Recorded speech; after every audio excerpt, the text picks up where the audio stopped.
Good evening friends. आज बड़ा हर्ष का उल्लास का विषय है कि हमने जो 8-9 दिन पहले भारतीय संविधान से कुछ प्रश्न आपको पंचायती राज से बताए थे।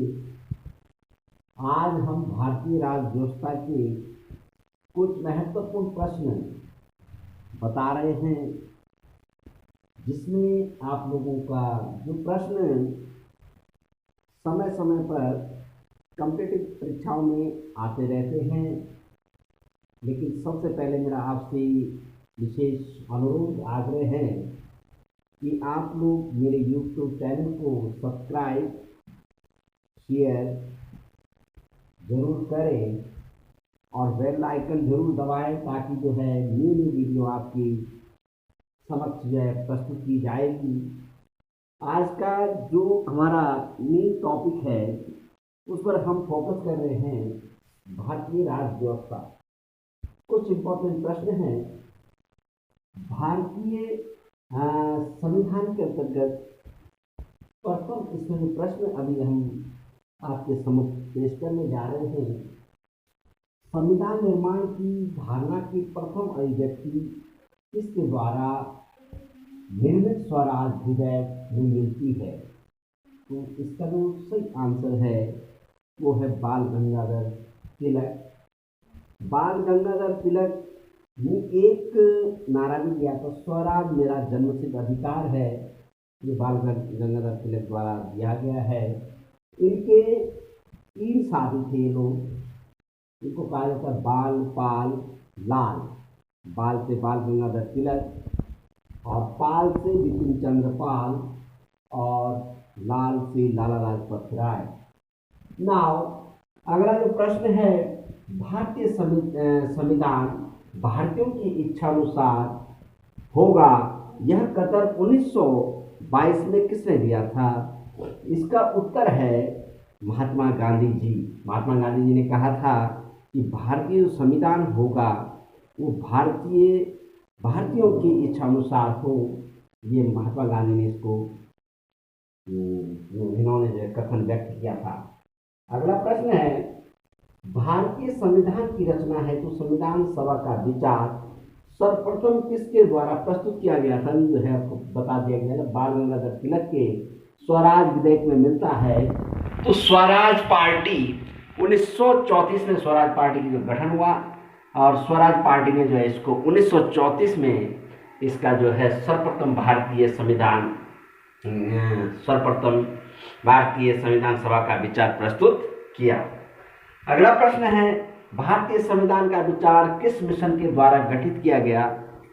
कैबिनेट मिशन 1946 के अंतर्गत भारतीय संविधान सभा का विचार प्रस्तुत किया गया।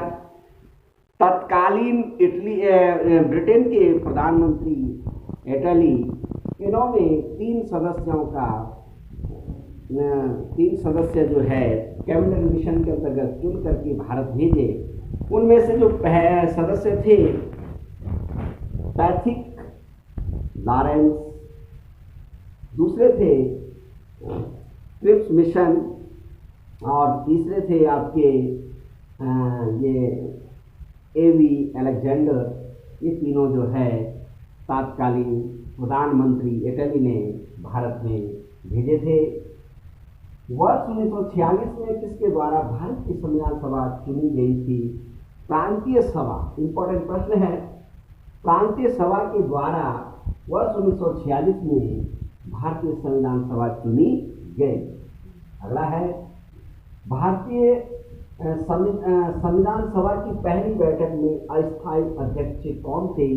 इसका सही आंसर है सच्चिदानंद सिन्हा। प्रथम जो बैठक की गई थी उसमें अस्थायी अध्यक्ष सच्चिदानंद सिन्हा को चुना गया। दूसरा जो स्थायी अध्यक्ष है, अगला प्रश्न है, संविधान सभा के स्थायी अध्यक्ष कौन थे? डॉक्टर राजेंद्र प्रसाद को उसके 2 दिन बाद जस्ट चुना गया था। कौन सी देशी रियासत के सदस्य संविधान सभा में सम्मिलित नहीं हुए? हैदराबाद। हैदराबाद की जो रियासत थी ये संविधान सभा में सम्मिलित नहीं है। अब मैं रियासतों की बात करता हूँ। भारत में लगभग जो है उस समय 600 रियासतें थी। इन सब को सरदार वल्लभ भाई पटेल ने पूरे भारत की जितनी भी रियासतें थी प्रांतीय इनको जो एक साथ मिलाने का पूरा जो है प्रयास किया गया। लेकिन तीन हमारे जो रियासतें थी, हैदराबाद और दूसरा जूनागढ़ और जम्मू कश्मीर। हैदराबाद को पुलिस बल के द्वारा भारत में मिलाया गया और जूनागढ़ को जनमत संग्रह से जो भारत के संविधान में मिलाया गया, भारत में विलय किया गया। और जम्मू कश्मीर रियासत को समझौते के द्वारा भारत में इसका विलय हुआ। अगला प्रश्न है, भारत की संविधान सभा के संवैधानिक सलाहकार कौन थे? बी.एन. राव। बी.एन. राव को जो सलाहकार चुना गया। अगला प्रश्न है, संविधान की मसौदा समिति के समक्ष प्रस्तावना किसके द्वारा प्रस्तुत की गई? जवाहरलाल नेहरू जी के द्वारा जो है मसौदा समिति के समक्ष प्रस्ताव प्रस्तुत किया गया। अगला प्रश्न है, संविधान सभा की प्रारूप समिति के अध्यक्ष कौन थे? ये थे डॉक्टर अम्बेडकर। और डॉक्टर अम्बेडकर, भीमराव अम्बेडकर जी को भारतीय संविधान का पिता भी कहा जाता है। अगला प्रश्न है, अभी हम जो है कुछ नोट है। प्रथम वाचन, संविधान सभा का प्रथम वाचन कब हुआ था? 4 नवंबर 1948 से 9 नवंबर 1948 तक प्रथम वाचन हुआ। द्वितीय वाचन 15 नवंबर 1948 से 17 अक्टूबर 1949 तक हुआ। तीसरा वाचन 14 नवंबर 1949 से 26 जनवरी सन 1950 को तीसरा वाचन हुआ।